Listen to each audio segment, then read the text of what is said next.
Artificial ইণ্টেলিজেন্সৰ দিনত আপোনাৰ চাকৰি সুৰক্ষিত কৰি ৰাখিব পাৰিবনে? আহকচোন 1 মিনিটৰ ভিডিঅ'ত জানিবলৈ চেষ্টা কৰোঁ।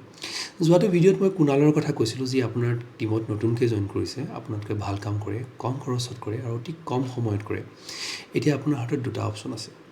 আপুনি যিদৰে কাম কৰি গৈছিলে সেইদৰে কাম কৰি গৈ থাকিব পাৰে, তাৰ ফলস্বৰূপত আপোনাৰ চাকৰি সুৰক্ষিত নহ'ব। অথবা আপুনি কুণালৰ লগত মিলি একেলগে কাম কৰিব পাৰে। কুণালৰ কাম কৰাৰ যি নিপুণতা আৰু আপোনাৰ ইমান বছৰ কাম কৰা যি অভিজ্ঞতা, এই দুইটাৰ সংমিশ্ৰণ ঘটাই আপুনি আপোনাৰ কামত, আপোনাৰ চাকৰি জীৱনত সফল হ'ব পাৰে। এতিয়া ঠিক কুণালৰ দৰে আমাৰ চাকৰি জীৱনত হওক, আমাৰ পাৰ্চনেল জীৱনতে হওক, আৰ্টিফিচিয়েল ইণ্টেলিজেন্সে ঠাই লৈছে। আমি নুই কৰিব নোৱাৰোঁ, আমি ইগন'ৰ কৰিব নোৱাৰোঁ। এতিয়া আমি এই আৰ্টিফিচিয়েল ইণ্টেলিজেন্সৰ লগত সহাৱস্থান কৰি আমাৰ প্ৰডাক্টিভিটি আমি বঢ়াব পাৰোঁ। কিন্তু কেনেকৈ? সেয়াই এক নতুন 1 মিনিটৰ ভিডিঅ'ৰ টপিক।